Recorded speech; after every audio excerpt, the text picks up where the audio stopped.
प्यारे बच्चों अस्सलाम वालेकुम। तो ऐसे याद कि 5वीं जमात कश्मीर सबक माहौल पारान पतमिस वीडियोस मज पोर निम सबक गोड़ुक हिस्स तो अजकिस वीडियोस मज परो निम सबक दुयम हिस्स। कुल पाने पनुन गुज़ा तैयार करान। प्यारे बच्चों यम कुल यानी मुख्तलिफ किस्मन हंद कुल वुचान यम तरफ नजर त्रावान अम तरफ मुख्तलिफ किस्मन हंद वारियान किस्मन हंद कुल नजर यवान यम कुल पनुन गुज़ा पाने तैयार करान। कुलिन तीर सावल कॉकर बीतर खेवान यानी यम कुल तीर सावल कॉकर वगैरह खेवान।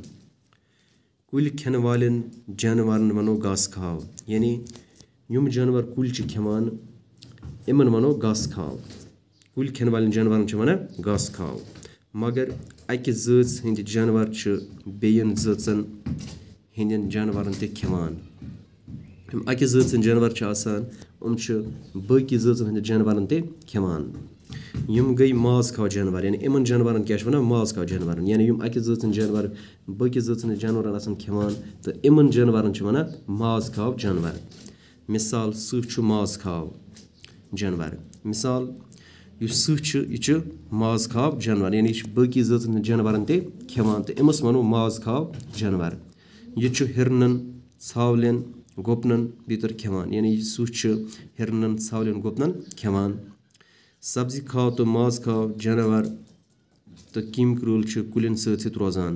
सब्जी खाव तो माज खाव जानवर तो कीम क्रूल कुलिन सत रोजान।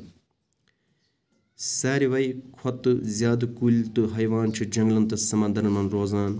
सारवे खोत ज्यादा कुल तो बे हैवान यानी जानवर जंगलन जंगलन मज तो बे समंदरन मज रोजान। यम सारी जू ज़ात हेकन तेल सेहतमंद पट नवान फबान रोजित येले माहौल साफ आसी यानी यम सारी जू ज़ात हेकन तेल सेहतमंद पट नवित फबित यानी हेकन तेल सेहतमंद पट नवित फबित रोजित येले यह माहौल साफ आसी।